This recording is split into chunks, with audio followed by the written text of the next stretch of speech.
Hi everybody, it's Miss Billingsley again. Today we are starting our Unit 7, which is our final unit over solids or 3D shapes. So today we're going to start by talking about volume of solids. I've got quite a few formulas for you. So if you have a printer at home, you may want to pause and go print this out. If not, grab your notebook and make some sketches and write these formulas along with me. So first, we're kind of going to break these into two categories, and then there's a sphere, and it doesn't really fit in one of these categories. But we're first going to start by talking about prisms. So up here I have the definition of a prism. It is a polyhedron, which just means many-sided shape, with two parallel faces called bases, and it is named by the base shape. So this is kind of important when we're talking about the base, because we need to make sure we're identifying the right part as the base, because in our formula for volume of a prism, we take the base area, so B stands for base area, times the height of the shape.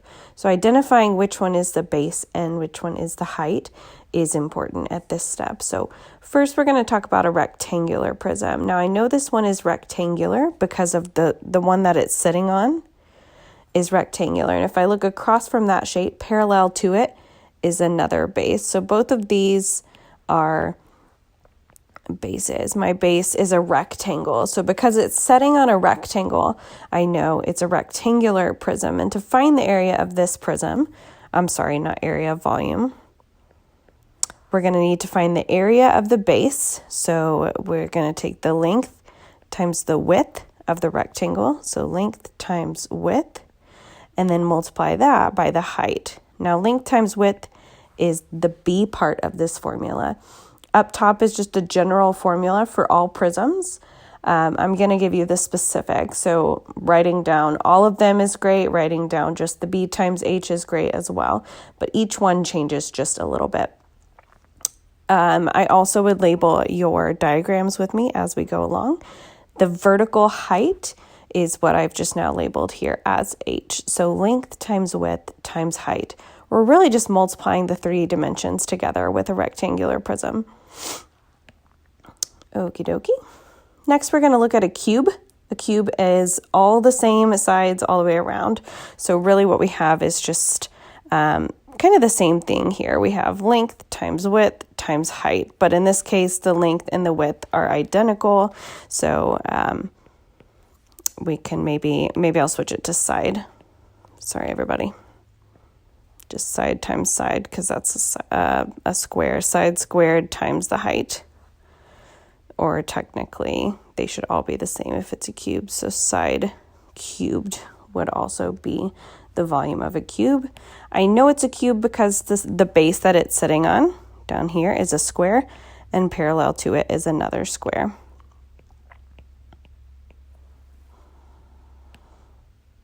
Okay, so a couple options there for a cube. You can think of it just like a rectangular prism if you like, or you can think about it as side cubed. Okay, next we have a triangular prism. I know it's not setting on that side this time, but I did arrange it this way so that you could see what it looks like if it's not setting on it. When it is, it gets a little bit tricky, and I have an example for you a little bit later. But triangular prisms are pretty similar. We need to find the area of the base, which is the triangle, and then multiply it by the height. So in this case, this laid down length is actually going to be the height of our prism, because a prism typically goes up like a column. And then we have the base, and, well, I'm going to use length and width of our triangle because we can't have two H's. So here we need to take, for volume, we need to take the base area, which is half length times width, and then multiply that by the height. So we're finding the area of a triangle and then multiplying that by the height. Okay, so 1/2 length times width times the height. Okay.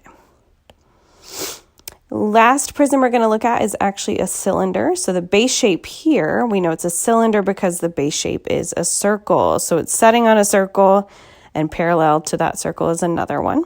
So to find the area of the base, we're going to need to take pi r squared is the area of a circle, and then times my height. So we need the height in this case, and we're also going to need the radius length.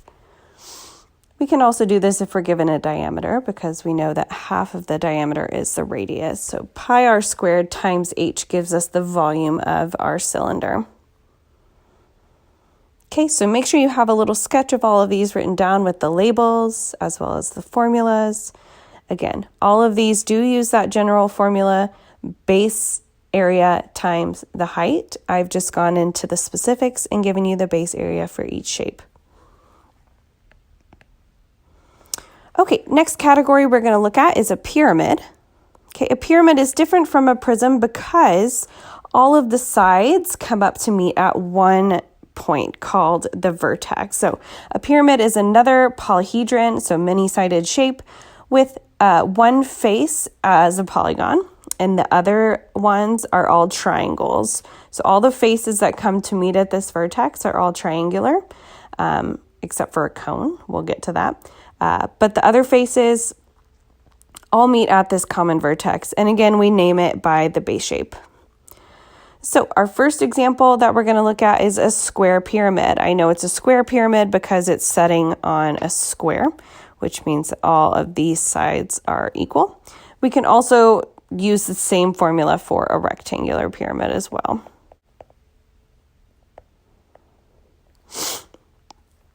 Okay, so a square or rectangular pyramid, the volume of a pyramid is taking a third of the base times the height. So it's a third of the size as a prism. If this square is congruent to that square, this one's going to be a third times smaller. So what we're going to do is take a third times the base, which in this case is a square. I'm just going to call it length times width because we can apply this to our rectangles as well. So a third times the length times the width, and then times the height. And the height is going to be this line here in the middle.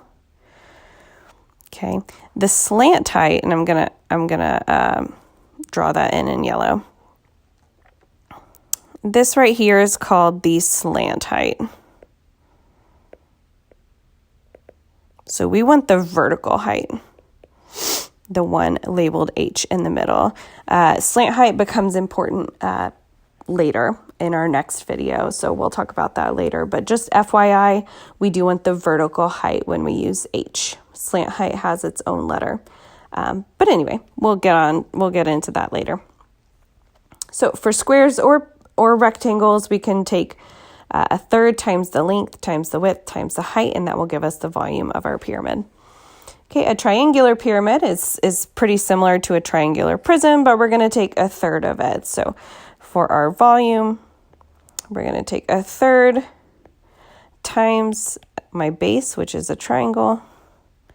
Okay, and to find the area of a triangle, we need to take half times the length times the width.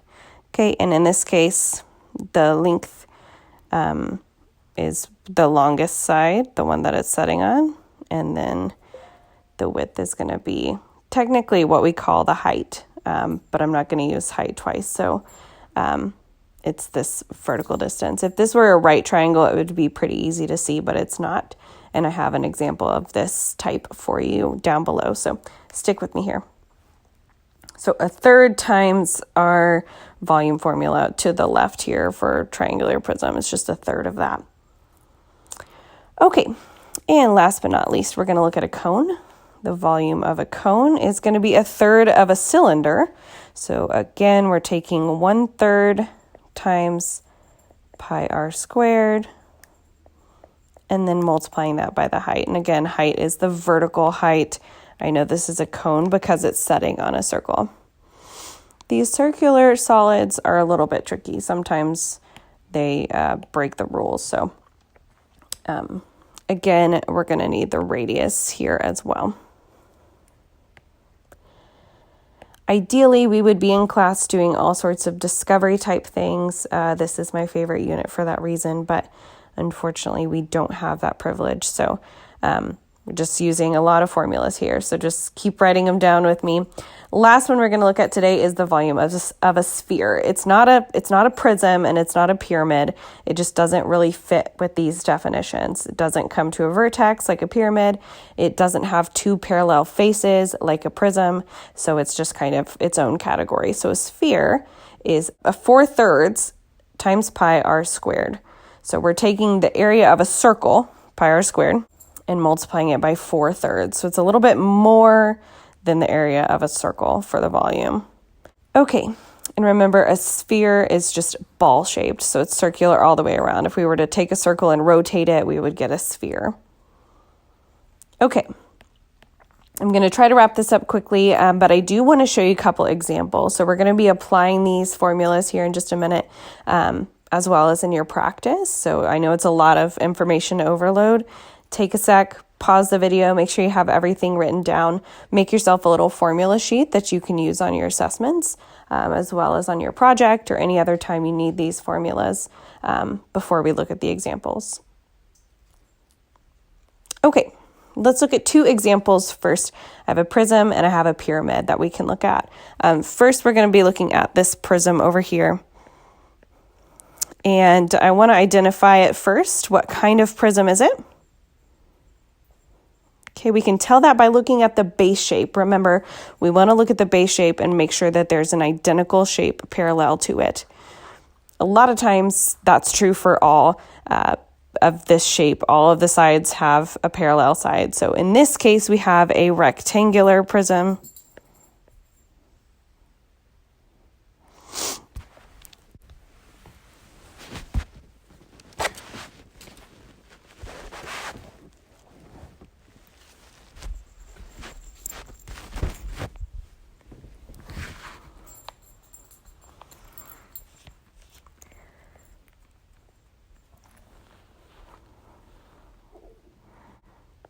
Okay, we're going to find the volume of this rectangular prism by taking the base area, which is going to be the length times the width, and then multiplying that by the height. So identifying which parts are which is a little bit tricky. So luckily, in this particular case, it doesn't really matter a whole bunch. I always identify the one going up as the height, so I'm going to call that 5.